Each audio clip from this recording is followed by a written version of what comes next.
भोज की लली और लगती बबुला को अति प्यारी बेटा।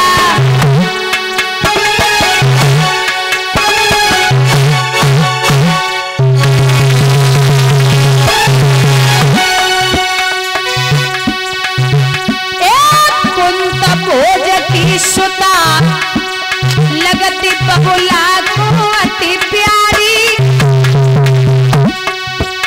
मैंने करी तपस्या बालापन में जब थी में कुंवारी बेटा।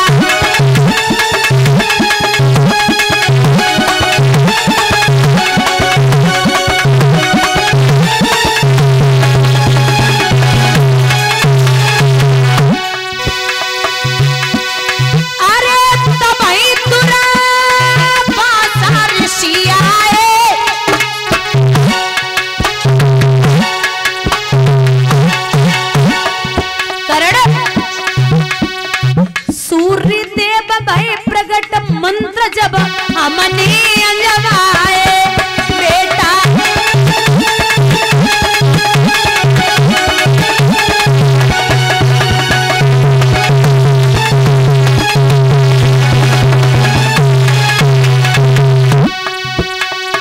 अरे लला मेरे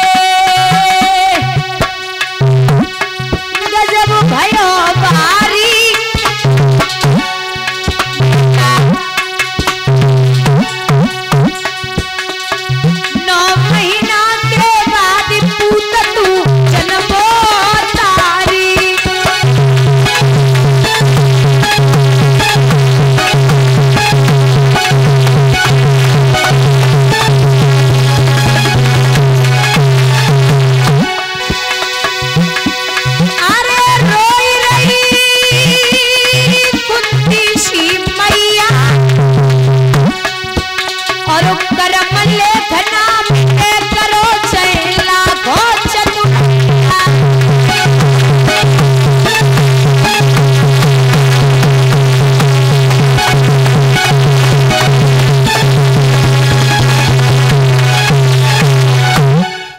लाला मैंने तुझे कुंवारे पे पैदा किया था और लोक लाज की वजह से मैंने तुझे बहा दिया।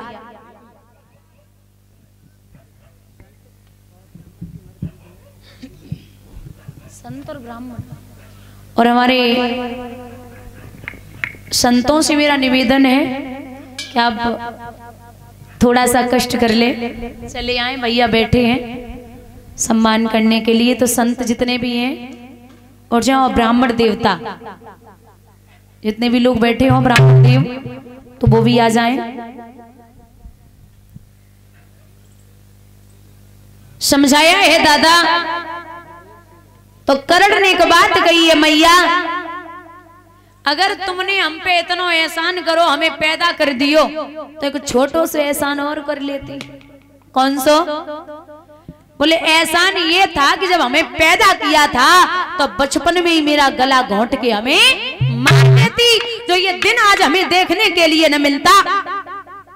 माँ अगर तूने ये किया है तो कोई बात नहीं, तू जैसा अब किया है तो वो तो भुगतेगी, लेकिन माँ हमारा एक काम कर दे। कहा बस तू हमें इतना बता दे कि मैया तू यहाँ क्यों आई है, तू यहाँ क्यों आई है। तो कुंती कहने लगी लाला अगर तू ना मान रहा है तो सुन ले,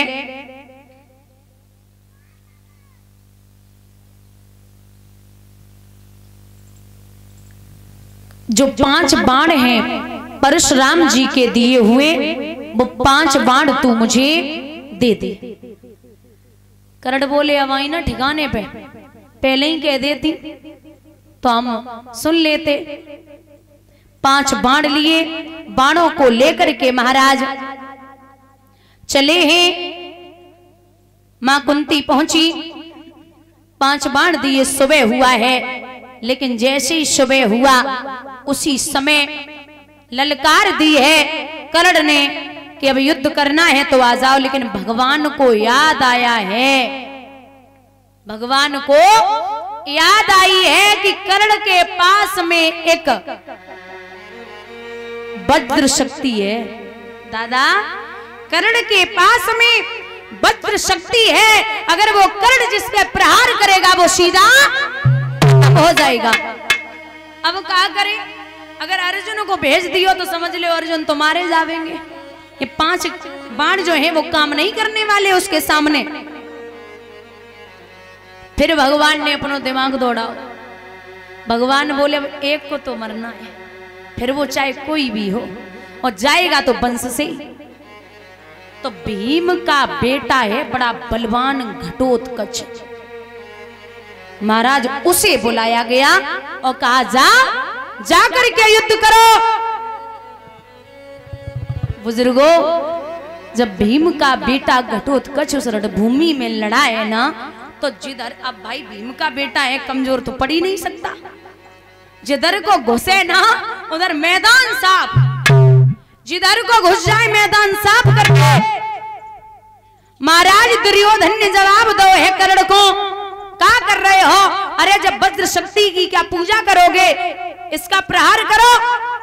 कर्ण बोले दिमाग तो ठीक है, का भांग के नशा में बैठे हो का? अगर मैंने इस वज्र शक्ति का प्रहार घटोत्कच पर कर दिया तो समझ लो अर्जुन बच जाएगा, फिर हमारे पास कोई दूसरा हथियार भी नहीं है।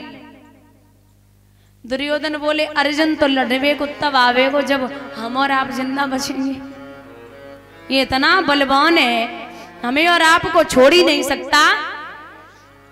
तो अर्जुन तो तब आएंगे जब हम और आप जीवित बचेंगे। वज्र शक्ति का प्रहार करो। नहीं कर सकता, लेकिन दुर्योधन नहीं माने। कर्ण ने भैया वज्र शक्ति का प्रहार किया। आज उस युद्ध भूमि में भीम का बेटा घटोत्कच मारा गया। अब जब वे मारे गए तो बाप को गुस्सा को पार न आया। भीम का खून खौल गया। उसने दुशासन को उठाया, जमीन पे पटका और जंगल को फाड़ दिया। महाराज सीधा उठा के जब पटका है, घूंसे जमाए हैं छाती पर, गंगा को फाड़ा, उसके रक्त से महाराज मैया द्रौपदी के केसों को रख दिया। अब दुर्योधन विचार कर रहा है कि अब कहां जाएं और कौन सी युक्ति बनाएं। दुर्योधन बहु उदास होइयो ना सबरात गो मारो भैया, और अकेलो का कर पैरे के करड़ौरे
लगो है युद्ध उड़े के सुनियो मेरे बातों।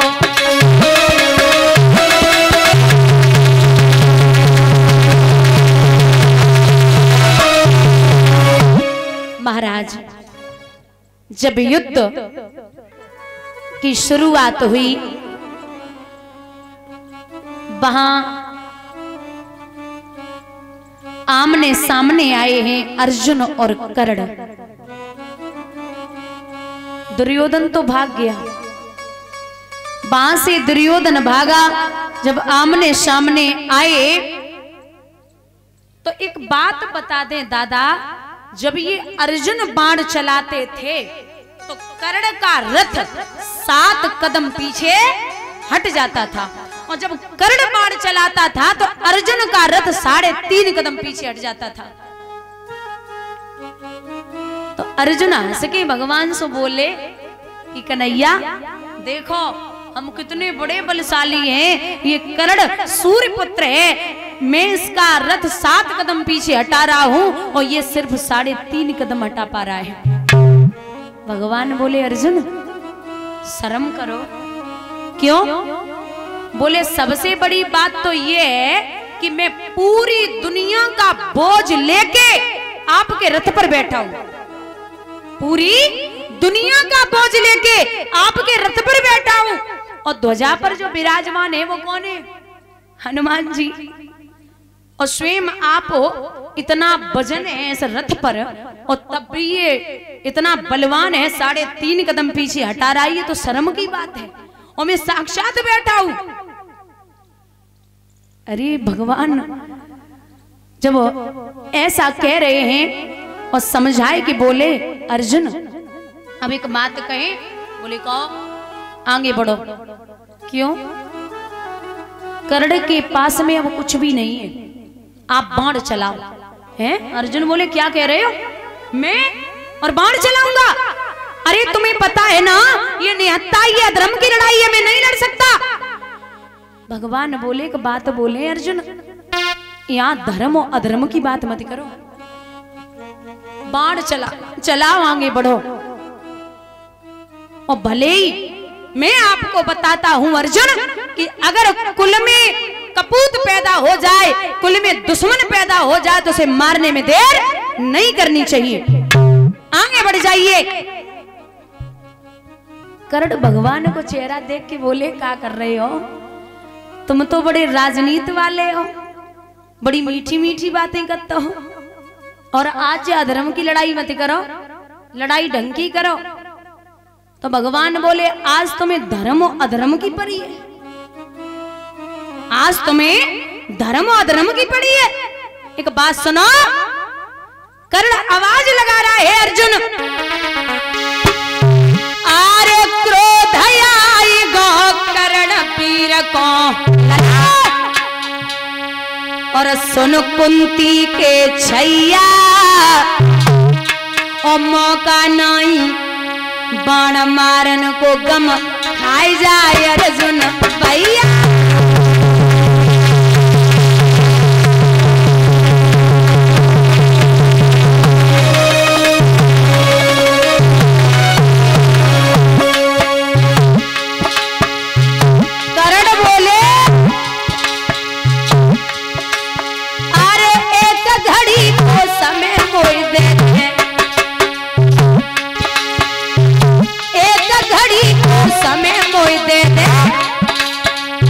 हसो दल दल पहिया, डट डट समर करे खेतन में,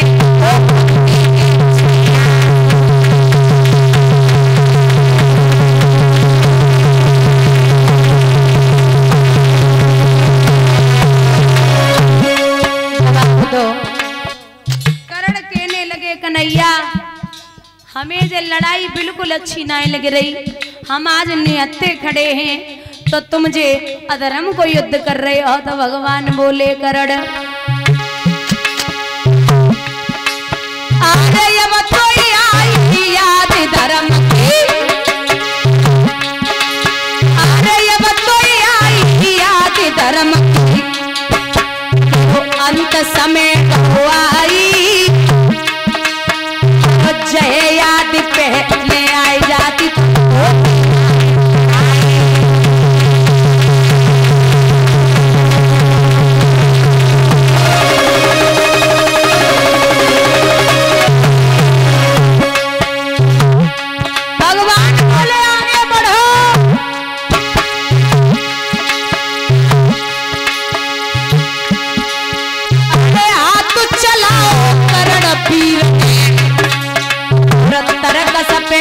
भैया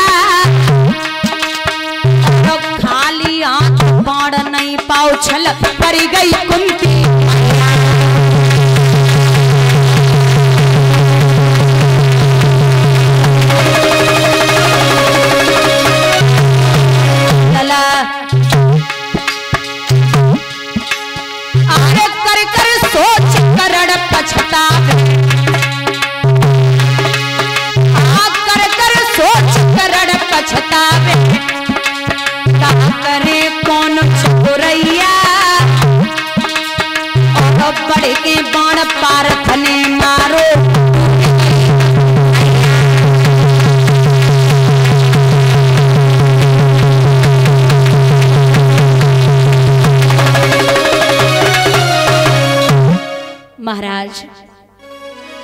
आगे बढ़े। करड़ भगवान के इशारा सो जब बाण चलाओ है, जमीन पे गिर पड़े हैं करड़ अंतिम सांसों में। आज अर्जुन रोए तो जवाब दो है भगवान ने कि अर्जुन तुम एक बात बता दें, तुम इतने यहाँ परेशान हो, आओ आज अंतिम सांसों में मैं तुम्हें करड़ से मिलाता हूं। करड़ के सामने भेष बदल के जब भगवान और अर्जुन पहुंचे तो वहां करड़ जमीन पे पड़ा है। भगवान संत के भेष में बोले, करड़ हाँ महाराज, हम आपसे कुछ मांगने आए हैं। करड़ बोले, वाह क्या बात है, अंतिम सांसों में पड़े हैं, मौत की सीट पे हैं और आपको मांगने की पड़ी है। चलो क्या चाहिए, मैं सोने का दान करता हूं। भगवान बोले, अबे तुम्हारे पास सोने की एक चीज है। क्या है? बोले, सोने का दांत है तेरे पास। वो सोने का दांत उखाड़ करके महाराज भगवान को जब करड़ ने दिया है तो आज स्वयं भगवान व मां भारत की रणभूमि पे रोए। अच्छा बुजुर्गों, जीवन में कन्हैया अगर रोए है ना तो सबसे ज्यादा दो भक्तों के लिए रोए। एक तो जटायु के लिए और दूसरा करड़ के लिए। जटायु को भगवान ने अपने हाथों से जलाया था और करड़ को भगवान ने अपने हाथों पे जलाया था। अंतिम सांसों में आज करड़ भगवान से कह रहा है कि कन्हैया आप मुझे कुछ देना चाहोगे? भगवान बोले, हाँ बिल्कुल मांगो, मैं यही बोलने वाला था, क्या चाहिए आपको? तो करड़ ने जवाब दो, नाथ अगर कुछ देना है तो एक चीज दे दो। क्या? जब मेरी अंतिम सांसें हों, जब मैं दुनिया छोड़ के जाऊं तो आप हमें ऐसी जगह जलाना जहां कोई पाप न हुआ। ठीक है। और भगवान से करड़ बोले, कन्हैया